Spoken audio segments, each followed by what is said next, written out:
Umelela monda waloseke. Kanda yae. Longona kande kema. Monda waloseke umelela. Amboye na no. Kanda kema. Angande mutanda. Kuchakwa hilo mokonga. Kone na zega tatalo numero tiru. Pino hanga memara. Jaga temne mali. Ale kana gatona daga kuta. Kayo bijaga ngamita kukumushalu kombo. Kombo dota le ranke otungu. Kayo kama ngazungu. Oe eto ida hamoto. Urumba gata konge. Urumba ta konge. Urumba ta konge.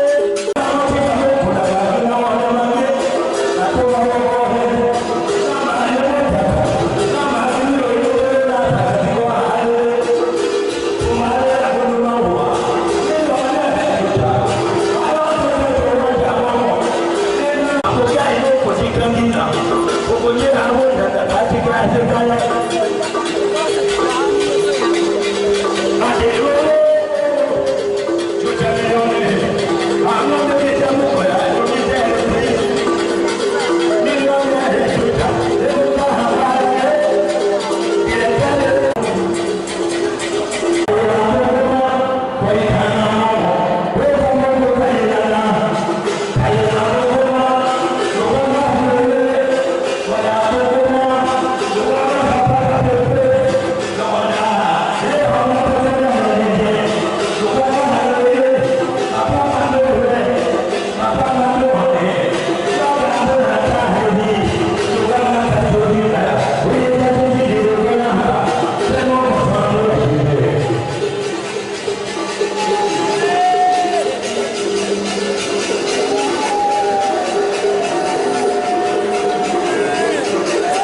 tous ceux qui sont venus pleurer avec la famille éprouvée, nous vous saluons au nom du Seigneur.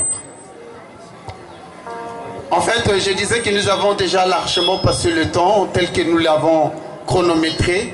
En principe, c'est à 10 h que nous aurions dû commencer le programme. Malheureusement, c'est à 11 h que nous allons commencer. Donc, prière s'il vous plaît, pouvoir respecter le temps que nous allons désormais repartir tout à l'heure. En fait, au nom de la famille, avant de tout commencer, la famille éprouvée, je voudrais dire à tous ceux qui sont venus pleurer avec nous, merci de tout cœur, parce qu'en réalité, le meilleur ami, on le connaît pendant les moments difficiles. Vous avez prouvé que vous êtes de bons amis, parce que vous vous êtes privés de beaucoup de choses pour être avec nous. Nous vous en remercions très sincèrement. Au micro, c'est votre frère Gabriel Oyomba.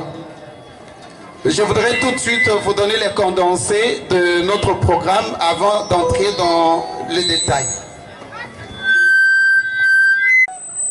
De 11 h donc, menons là, jusqu'à 11 h 30, il y aura prédication, le pasteur va nous prêcher. De 11 h 30 à midi juste, il y aura un mot de circonstance. 12 h reviendront ici pour la belle consolation. Le programme est celui-là. De toutes les façons, c'est une œuvre humaine. Si quelqu'un estime qu'il y a quelque chose d'important que nous puissions glisser par rapport à ce programme, il peut bien nous contacter. Eh bien, pour le gerbe des fleurs, nous voulons demander à tout le monde de pouvoir nous contacter immédiatement quand j'ai quitté le micro pour que vous puissiez vous faire enregistrer. Je parle bien des gerbes des fleurs. Voyez-nous pour l'enregistrement s'il vous plaît. Il ne faut pas trop traîner parce que le temps nous presse beaucoup pour le moment. Deuxièmement, le témoignage. Ceux qui ont connu Papa Gilbert Loquenien peuvent également me voir pour se faire enregistrer dans le cadre de témoignage. Voilà, ces deux éléments sont très importants. J'insiste sur le fait que si nous ne faisons pas attention, nous risquons de perdre beaucoup de temps alors que le temps est en train de nous presser. Voilà, passez rapidement s'il vous plaît pour ceux qui veulent témoigner et pour ceux qui veulent également déposer les gerbes de fleurs. Il semble qu'à Kinshasa actuellement, on peut déposer les gerbes de fleurs comme un peu...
tobetela kolo maboko makasi namoni tobineli bokoko na biso esali bien mais tokobosana te toza na oyo akenda biso oyo apesaka yo pema aza komérite l'honneur akope la gloire nde na boye tobeteli kolo maboko makasi na bisika tozwami betela kolo maboko pamba te baoyo ya nzambe balelaka te mpo bayebi ebongisama su mokolo moko pamba te makomi na nzambe ezoloba après cette vie il y a encore une autre vie qui est réservée pour na baoyo nyonso bazala kati na Christ. Amen. Nde bisika ozwami gumba mutu na yo tobondeli mpo na koyoka maloba ya nzambe. Seigneur notre Dieu, te pesi yo merci parce que ozalaka le maître des temps et des circonstances. To bamboli yo po makomi elobi na makambo nyonso tozongisaki mbolokumu epai na yo. Yawe esepelisaki yo tokutana na oyo esika na likambo ya pasi mpe ya mawa. Ata komite mekoki na kosoka ata kokoki kobimisa pisoli me tokoki na kobosa na yo te mokeli. Yango na ngonga oyo toza komizongisa na maboko na yo tika ete molimo na yo mosantu ya kamba biso na kombo na Yesu nde tobondeli tolobi amen. Amen.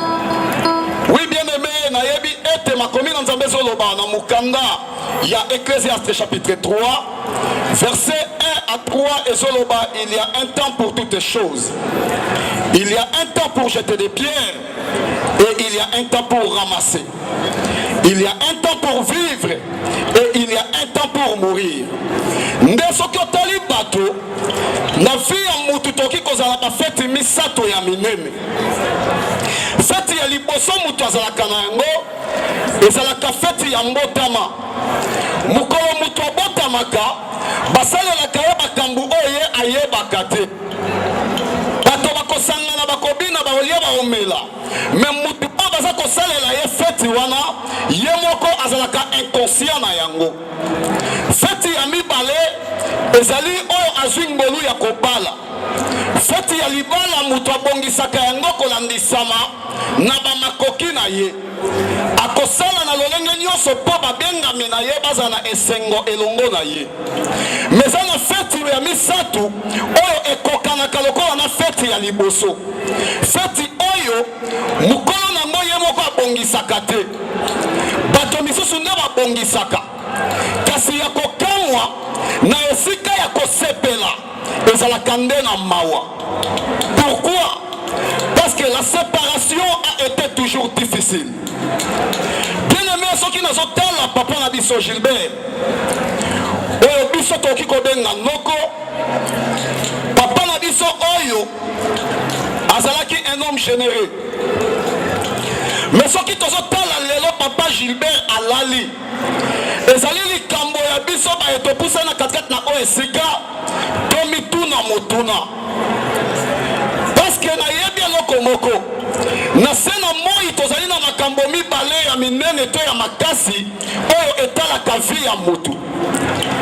En dehors ya kozonga na Yesu tozalaka na mupaya moko oyo avizitaka biso à l'improviste apesaka biso invitation te mpo loba ete lelo nakoya na libota songolo nakoya epai ya ndeko songolo me abimelaka biso na poisa. Nde yango makomi na nzambe ezoloba na mokanda ya Ecclésiaste chapitre 8 na verset 8 elobi bitumba ya kufa ezalaka na bokangolami te. Pourquoi ezala bokangolami te? Parce que ezali destin oyo nzambe abongisela mutu. Selon Genèse chapitre 3 nzambe aza koloba na mutu ozali putulu okozonga na putulu. Bien aimé, wana tomoni papa na biso Gilbert alali na kosepela totanga likomi moko na livre ya Ecclésiaste, plutôt na livre ya Job. Job chapitre na yango 17 verset na yango tokozwa ezali verset 11 à 16. Okikotanga yango na ndaku me ndako na kowelela ngonga nazokende na lombangu. Job aza komilobela likambu moko. Job aza komituna sur ba projet ya vie na ye. Job azalaka mutu oyo azalaka na bosui. Job azalaka mutu oyo Nzambe apambolaka. Job azalaka mutu oyo abikaka na esengo na se na moi. Mais un jour pasi be ekomaka na vie ya Job. Nde Job na kati ya pasi na ye abandi na komituna bamituna. Na mituna oyo Job aza na komituna, Job aza koloba sur ba projet na ye. Job alobi ba nyatami. Pourquoi ba projet na ye enyatami? Parce que mutu nyonso na se na moi azalaka na ba mabongisi oyo abongisaka. Oki kobongisa mabongisi ya libala, okobongisa mabongisi ya voyage, okobongisa mabongisi ya kosomba lopango to mutuka. Nyonso ezali ba programme oyo mutu azalaka na yango. Mais makomi na Nzambe ezoloba na biso eloko moko. Nzambe azalaka auteur ya toutes choses. Soki même ekoki opambola ma gloire à Dieu, soki po pambola mite kembo ezongaka ke pa na Nzambe. Mais ya motuya ezali nde na ba projet na yo. Est-ce que Nzambe pe azwaka part? Job azoloba ba projet komi anéanti. Mais lokozo simbanga na kati ya matangi oyo Job azaskoko espérer. Alobi nani akokisu na komona elikia na ye. Nani okina kotela makambu oyo Job akokaki kosala. Peut-être noko na biso na koloba na biso na kosala likambu boye soki Nzambe asungi na kosala boye na osala boye. Mais lokola Nzambe abengama le maître de temps et de circonstances, lelo oyo tokomi na situation oyo biso tokutani na yango. Mais bien aimé so na telemi na moi oyo na telemi te pono lobela papa Gilbert. Pour maloba nyonso noki na koloba akotika asu na koyoka ngai te. Mais alili baku malamu oyo epesameli nga na yo. Peut-être dimanche aboye okendaka na ope église te. Mais Nzambe a permettre que tokutana katikati na oyo esika po oyoka ata mokie oyo ekosala lisungi ya bomoi na yo. Moninga mikati ya nkolo vi oyo tozali na se na moi toza baleki nzela. Malgré nyonso oyo toki na kosala na se na moi toyebi ete ezali na mokolo moko oyo ebongisama mpo na yo mpe mpo na nga. Mais na nyonso oyo toki na kosala na se na moi, est-ce que na bomoi na yo Yesu azwa esika? Mpo na yebi ete papa Gilbert soki na se na moi asi abongisaki na Nzambe na ye, gloire à Dieu. Na mokolo wana tango son de trompette ekobeta, Bible elobi bakufi nyonso kati na Yesu bango bakonetwa. Mais soki vi ebongisama te, je pense que ce jour-là okozala dessus. C'est pour ça que libaku o pesami na moya lelo. Bien aimé to sala examen de conscience. To réfléchir par rapport ya bomo ina yo pe ya bomo ina nga. On a tali papa Gilbert to singami ebele. To yepo na kolela papa Gilbert. Mais malgré to ko bimisa pisoli. Est-ce que Yesu na kati ya bomo ina nga na yo azali? Suka ya makambo nyonso ezalaka na mabele te. Suka ya makambo nyonso ezalaka nde la vie éternelle. Or que la vie éternelle ebongisami kaka na ba oyo bapesi bomoi na bango epai ya kolo Yesu Masiya lokola kolo mpe mobikisi na bango. Bango nde na mokolo wana bakozala ba oyo bakosikolama. Bango nde mokolo wana na tango kelele kobeta bakoyeba na komata elongo na Yesu na mapata. Mais siko bomoi na yo na se na moi osomema yango na lolenge nini? Osomema yango par rapport ya ba pensée na yo, osomema yango par rapport ya oyo yo ozali. Mais na nini na yebisa na moi ya lelo, après cette vie il y a encore une autre vie qui est réservée na ba oyo nyonso baza katikati na Yesu Masiya. Parce que makomi na Nzambe etikala na kokosa na eloko moko te. Nyonso oyo makomi na Nzambe lobela yango jusqu'à présent tozali na ko continuer na ko vivre yango. Nde oyo noki na ko kosenga na yo na moi ya lelo ezali ke yo obongisa bomoi na yo parce que après cette vie il y a encore une autre vie qui est réservée.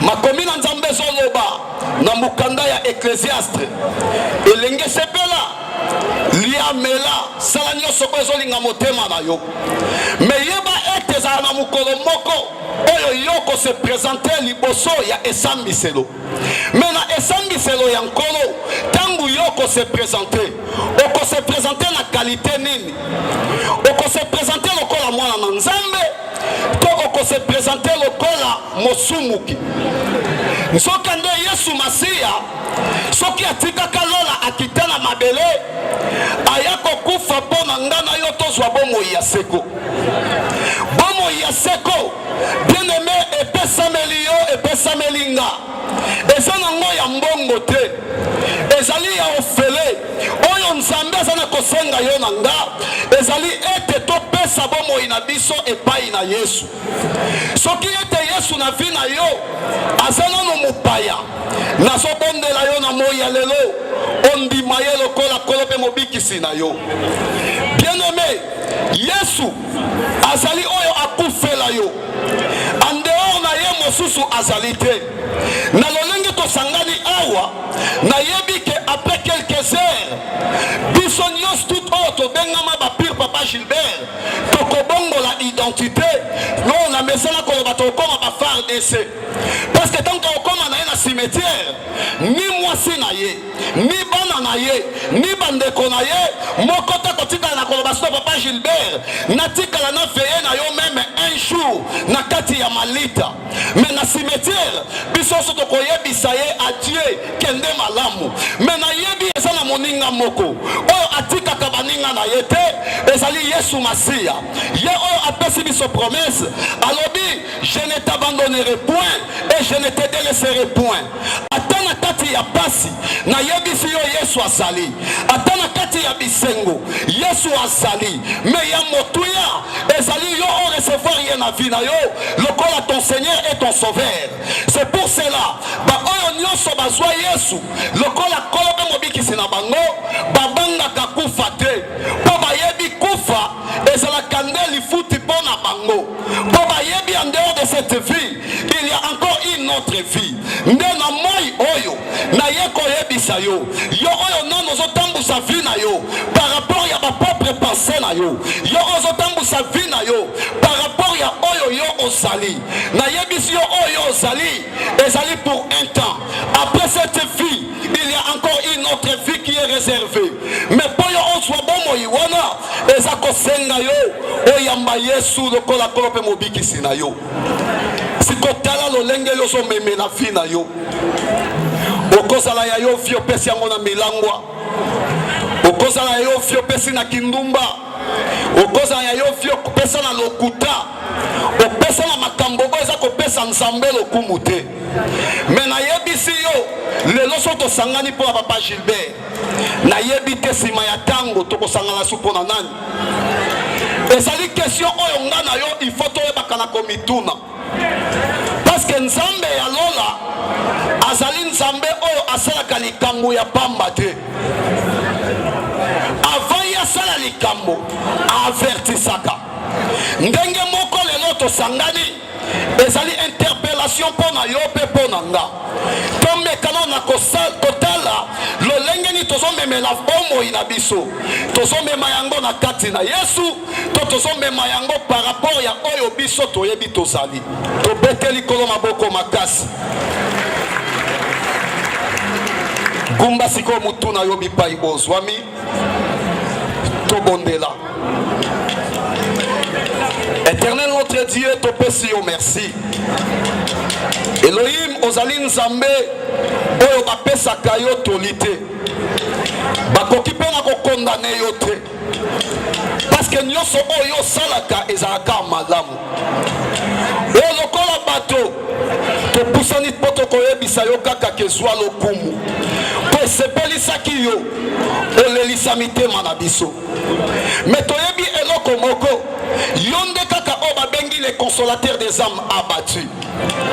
Seigneur makambo bato soki na kosalela biso te tozali na pose ya lisungi ya bonzambe na yo esala yango parce que maloba ya bato ekokoka na kobondisa libota oyo te na ntango toza kobongisa oyo ya biso likunzi yawe toza kaka na bosenga na yo sunga mama sunga bana sunga libota mobimba oyo mitema esoki parce que yo oyo bengama le consolateur des âmes abattis Seigneur yo kaka ndozali notre refuge topamboli yo tika ete nyonso oyo etikali ekambama na kimia na ngolu ya molimo na yo mosantu yawe ezala na moma na biso okende na cimetière tika ete bonzambe na yo etambusa biso na kombo na Yesu nde tobondeli tolobi amen. Oui tobete likolo maboko makasi tozongisi mikro na modérateur. Parce qu'il a dit l'homme a un passage sur terre. Après quoi, il y aura jugement. Le monde qui nous a réunis ici, nous tous. Papa Gilbert, qui est déjà là, qui dort, mais pour ne plus jamais se réveiller, je disais tantôt, je vais donner son... Papa Gilbert, John Lokenye au Congo, alias Djambalengola, pour les intimes, était né le 15 octobre 1953 au village Kokoï, groupement des Olonga Po, secteur de l'Ojimba et du Haut-Piété Colombé, territoire de l'Odja, dans l'actuelle province du Sankuru. Papa Gilbert Lokenye John était issu du couple de Papa Gaston et Sambo et Maman Pauline et Seka Chondo Dodo, tous deux déjà décédés. Il était l'aîné d'une grande famille de 13 enfants, dont 5 filles et 8 garçons, parmi lesquels 6 vivants aujourd'hui. Et ce monsieur tire sa révérence et je veux dire qu'il est décédé le 24 janvier 2018 des suites d'une longue et pénible maladie. Et il y laisse une veuve et 6 orphelins, dont 3 filles et 3 garçons. Il a fait ses études primaires à l'école méthodiste de Diengenga. Pour ceux qui sont de l'Odja, ils connaissent bien ces grands collèges qui a formé pas mal de gens. Une mission située à 12 km du centre-ville de l'Odja, où il va terminer ses études primaires, disais-je, en 1969. Après ses études primaires, Papa Gilbert Lokenye va décider de poursuivre ses humanités pédagogiques à l'Institut Mobutu, toujours à l'Odja, où il obtiendra son diplôme d'État en 1976, avant d'embrasser ses études universitaires en criminologie. Après quoi? Après avoir été, voulais-je dire, à l'université de Kisangani. Au terme de ses études secondaires, il a été plusieurs fois enseignant dans de différentes écoles de l'enseignement primaire et secondaire. D'abord, c'était au cycle d'orientation du Mombe à Lomela, un territoire de l'actuelle province du Sankuru, et de l'année 1976 à 1977. Il a enseigné également à l'Institut Kele Longonia, secteur des Olemba, de 1977 à 1978. Et enfin à l'Institut de l'Odja en 1979. Aussitôt arrivé à Kinshasa, c'était vers les années 1983, il a été engagé au grade de chef de production au laboratoire pharmaceutique zaïroise de l'époque. La Farza en sigle, et c'était en 2003. Dans les domaines pharmaceutiques, il sera engagé au dépôt pharmaceutique SIFA, en sigle comme chef de service commercial. En 2006, il va adhérer au parti politique CCU et avait bénéficié de la confiance de son autorité morale, son Excellence Lambert Mende Omalanga, qui l'engagea au ministère de la Communication et des Médias en qualité de conseiller chargé de monitoring, et c'était en 2013.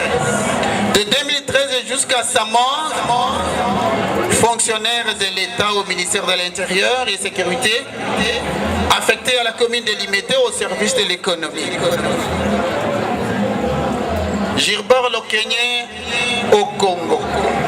De son vivant, a milité dans plusieurs associations, parmi lesquelles, de 1986 à 1991, il était vice-président de la mutuelle de Luchimba et du OPT Colombé, Milepeko en sigle. De 1991 à 1996, il est président de la Milepeko, c'est-à-dire la mutuelle des enfants de Luchimba et du OPT Colombé.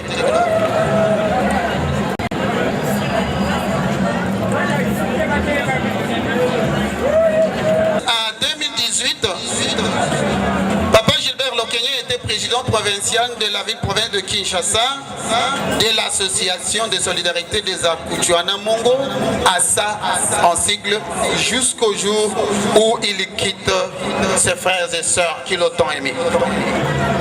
Voilà ce qu'a été, disais-je au début, la biographie du défunt. Personnellement, que la terre de nos ancêtres lui soit douce pour un repos éternel. C'était là sa biographie. On m'a signalé que ses enfants ont un mot de circonstance à nous lire à l'intention de nous tous qui sommes venus pleurer avec la famille éprouvée.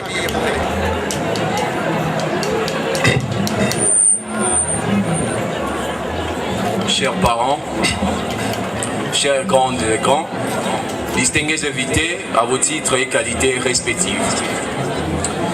C'est avec une profonde douleur dans l'âme que nous prenons parole dans cet instant pour adresser les derniers hommages à notre très cher papa, Gilbert Lokenye au Congo, John Djambale Ngola, qui vient de nous quitter. De prime abord, il tient de signaler que Papa Gilbert Lokenye était non seulement un parent, mais également un instructeur, un éducateur et aussi un guide. Pour ne citer que ses qualités, donc la liste n'est pas exhaustive. Papa, vous méritez donc une considération particulière dans notre vie quotidienne, car vous nous aviez appris à être unis, et rien que de l'unité familiale était votre lead de tous les jours. Vous êtes partis, nous sommes restés comme des brebis sans berger, mais nous vous rassurons que nous resterons à jamais unis dans la joie, tout comme dans la tristesse. Nous suivrons à jamais votre exemple, quelles que soient les conditions. Chers invités, nous tenons à vous remercier de votre esprit d'abnégation que vous aviez mis à l'écart vos cohortes occupations et votre précieux temps pour venir partager avec nous ces moments de tristesse. Recevez une fois de plus l'expression de notre profonde gratitude, tout en sachant que Gilbert Lokenye au Congo, votre ami, grand parmi les uns et petit parmi les autres, a laissé une veuve et des orphelins. Nous remercions tous ceux dont l'amour pour cette famille les a poussés à nous soutenir de loin ou de près, ces funéraires, moralement et aussi financièrement. Nous disons et nous vous remercions.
Thank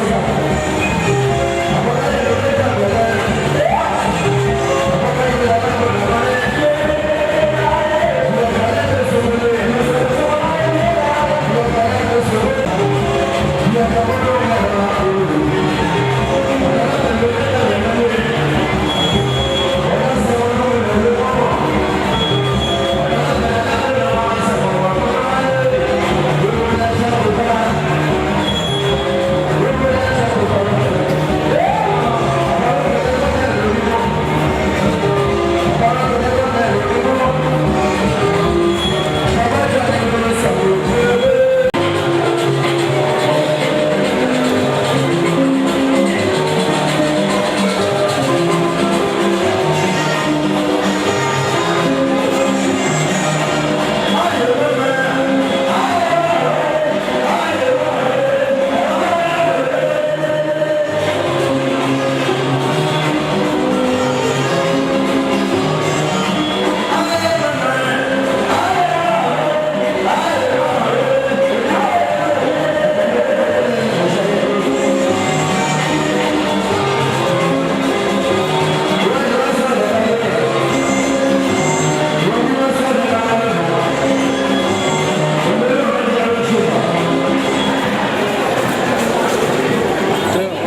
passer, vous faites la queue s'il vous plaît, déposez aucun moment.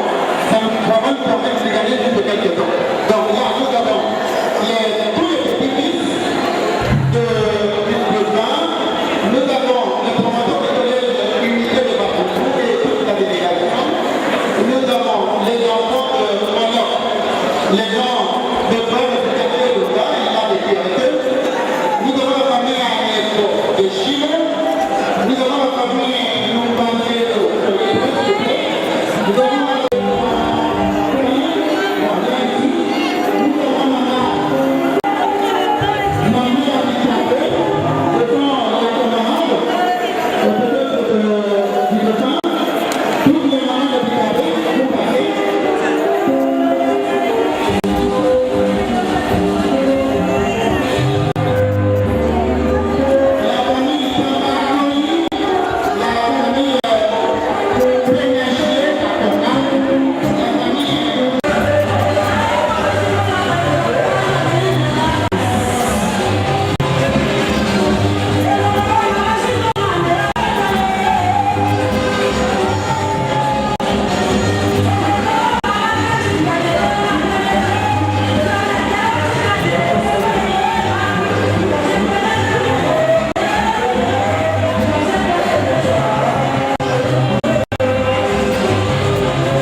Ok, nous allons prendre aussi le comité de l'hôpital Petit Colombé.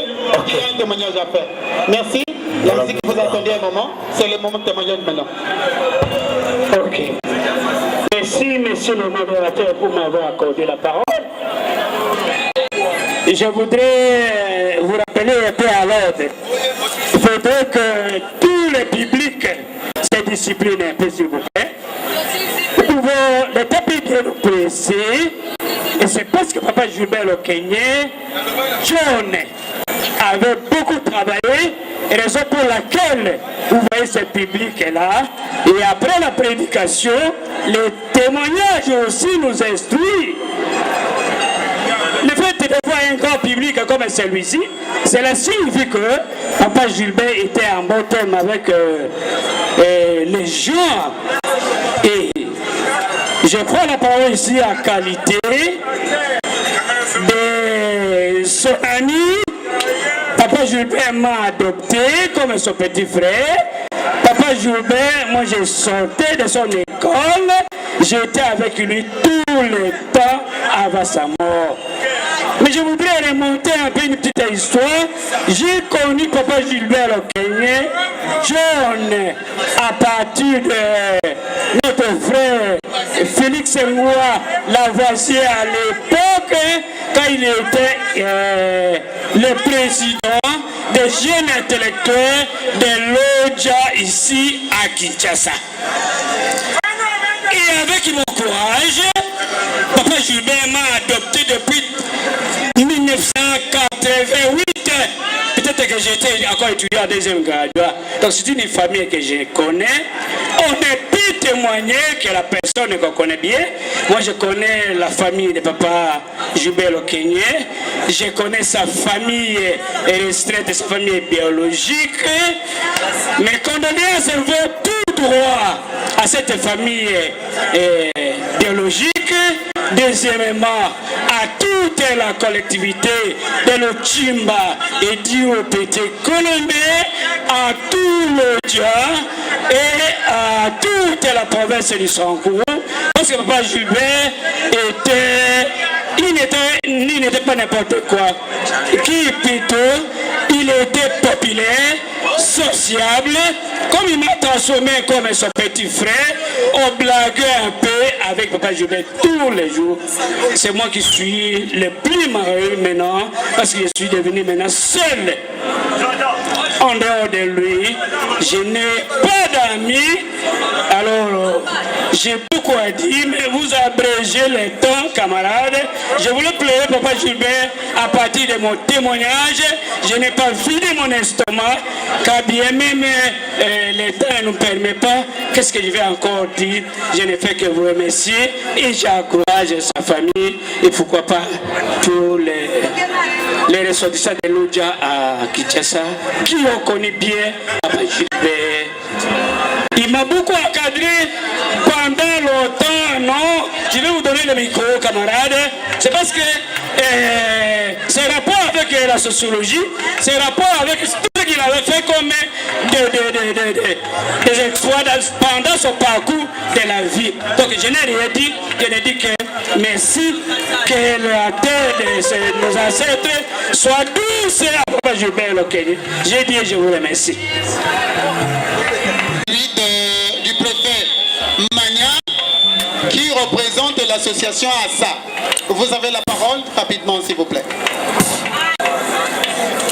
Je me présente pour témoigner sur M. Gilbert Lokeny que j'ai connu de mon avance et je témoigne aussi à qualité de président communal des associations des Akutu, Anamongo, Assa en sigle.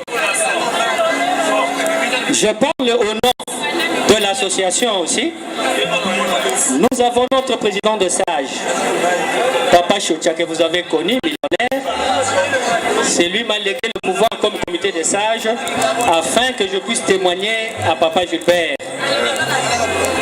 Le président aussi, notre président des associations des Akutu Anamongo, M. François Lokanga Kaila, qui incarne notre président moral, notre autorité morale de l'association, qui est une association à bras ouverts pour tous les Akutu, Anamongo et autres. C'est une association de solidarité. Je prends la parole aujourd'hui pour témoigner parce que Papa Gilbert Lokeny fut mon grand frère. Je l'ai connu à Lodja. Je l'ai connu encore ici.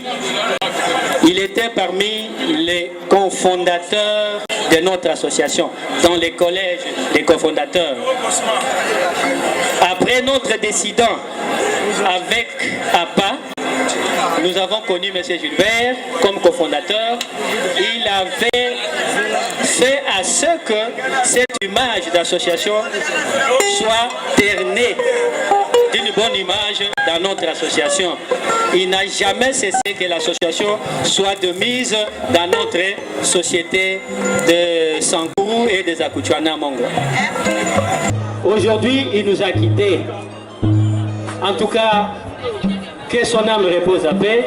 Et je rappelle que papa, je sais que le corps physique, on le voit, il n'y a plus votre esprit, mais que votre corps, que votre âme repose à paix.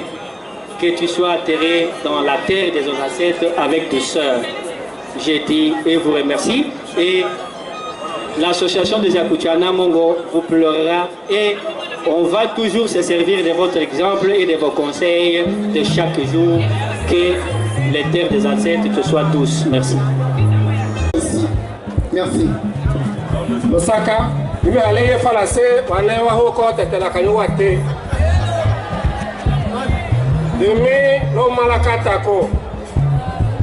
Et la Kawé, Mindalonga, Gilbert Lokeny Mbole, Métalé. Comme Malolo Kombola Gilbert Lokeny Mboyena, de métier politique à Wosoko Yende, au Kotalonia, Hadimo. Kanga Mbaka Sango Kilalo, Gilbert Lokeny, Nchikala lami wonyache la sawo la nteke chanya. Dimi mambaka de kumanyoko Gilbert Lokenye konde betaka mone vieux kodi betaka on petit. La kata kambande ondo nyake nyitake madi Alphonse Asambi Mark Lombaku nyake nyilambere dimba ndeke mone ikumanyi. Ndo hafanya hakomena ndo koloshi laki Gilbert Lokenye mumala dikambochia paka nkotata Albert ayeta jembetelo yankomelo yaki mande nde kandinda dimi kandinda malakatako nde kema falanga dimi kema falanga nde bula photo dimi bula photo konya masolambo to sale photo yambo yoko mareta la sambo chikala lomingo otoi la campagne tate dimika kembe photo yaki ndi ko dimito woshira Lokenye ko ndembe tami cho sawola o mala wamba kama chidimite weho adi kumanyi ne boye fula o mala eko lolongala di kenda ke chendela tondo ndenda me kita kalesi nosaka wonya shongo awombi lena kandachu. Parole. Papa, vous avez le micro. Merci. La coquille orateur wakatate tekatalo français. Dimi konchwa wetale. La kalangi tekatalo tetela me oma dieka amboyo ndeye otetela. Dimi la wanda ngaka tekatalo lingala. Dakango tokina kokamboko ya lo shirokina. Ego eloko ndaligi koloba pona. Président Lokenye, Owanji wa Lokenye, Kovombo Shelo Kombola Lokenye. Onyoso ndeko Lokenye, Shelo Kenye. Handere kwa mwana koko kimi mbuta. Eloko ya liboso na lingina lobeza libole. Biloko ezala kebele kati na mokili. Okoki ko rate biloko nyonso. Me biloko mibale jamais. Okoki ko rate ya gote. Eloko ya liboso ezali nini? Mubange. Ki mubange jamais o rate yango. Soko yo rate ki mubange oko rate liwate. Liwa ezali kufwa. Ya wana mutu nyonso na biloko mibale oyo esengeli tobongisa liwa na yo liboso ya kokufwa. Soko bozomona lolenge tozali kati tango ya komaki président ya bato ya Lochimba aye kokoma deja ba président ebele basi baleka mais tango ayaki vraiment azalaki mutu na moto soko ezalaka pasteur mais tobengaki ye pasteur ya moto kati na mosala na ye ya Lochimba azalaki unificateur moto ya sangisaka alingaka teke bana Lochimba bazala kopanzana jamais epai na ye epai likambo ya mibale disponibilité. Président Lokenye azalaki na disponibilité moko kosakana te qui ce soit volume ya njoto Lokenye sika likambo ezali ya bana Lochimba esengela azala ezala matanga ezala na prison esengela koma mpona kotala eloko nini ekoleka Lokenye papa ya Lokenye elakisi kutu na matanga na ye ke mutu moko akongotia tembe te ke azalaki unificateur yango wana na ye kokumisa ke esengeli biloko mibale orate liwa okorate mubange te bongisaka liboso ya kokufa kozala rakinie te. Président Lokenye azalaki okamatani na likambo sikoyo akosanza yango kasi sikoyo asengi mpona pardon. Merci.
Kumisa yawe Zambi boboto na ye pe bolingo na ye koumela seko.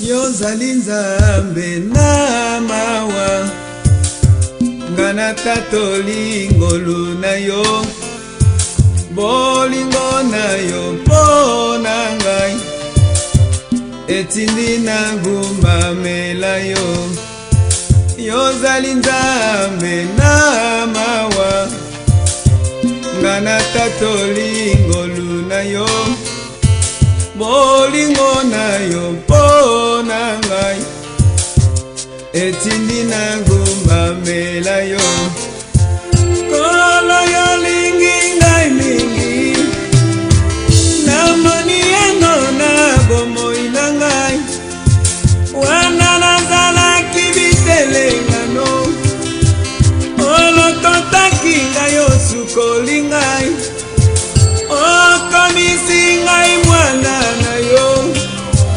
nakopesa na yo nini mpona maso yo saleli ngai nazongisela yo nini mpona maso yo saleli ngai napesa yo nini.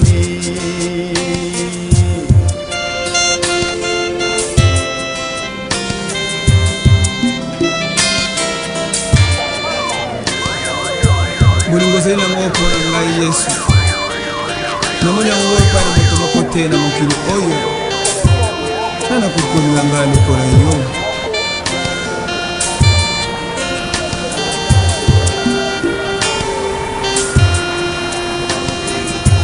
mokili oyo eboyaki ngai mpona mabe nasalaki kasi yo Yesu oyambaki ngai olimbisi mabe na ngai mokili oyo eboyaki ngai mpona mabe nasalaki kasi yo Yesu oyambaki ngai olakisi ngai bolingo na yo kolo yolingi ngai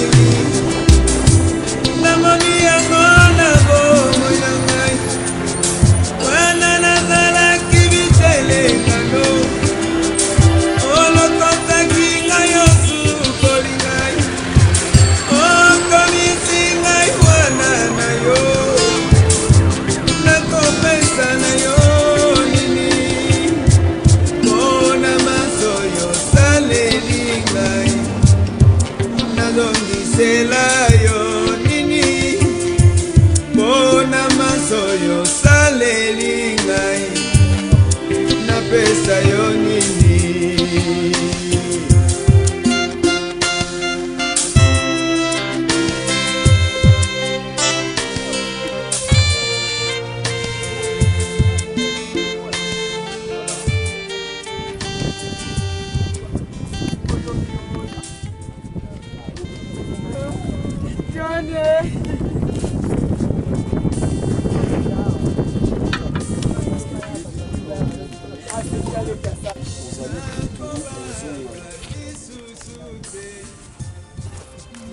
oyo ezali ya motuya nzambe azwa vi ya motu na se ya moi eza lokola totambola na bis to na train motu na moto azala na are oyo atikala jamais ke yo oki kotindika motu momati na ye na biske eno tokuta na yo are moko osili otaki ya yelinga na okuta ya motuya ezali kaka nzambe akumisa tokumeli to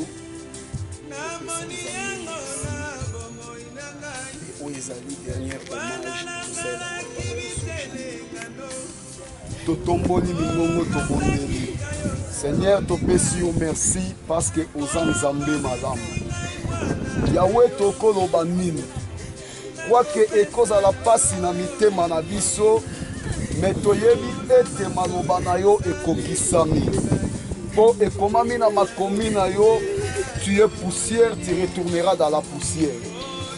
Père, malgré que nzoto ezozonga na mabele toyebi eloko moko yo sali biso promesse olobi otika biso te okozala na biso jusqu'à la fin du temps. Seigneur tobeleli yo oyamba molimo ya papa na biso Gilbert na kimia tozobebisa nyonso oyo eyaka na nsima ya kufa ya bandoto ya mabe oyo ya bato abimaki asalaki boye etwale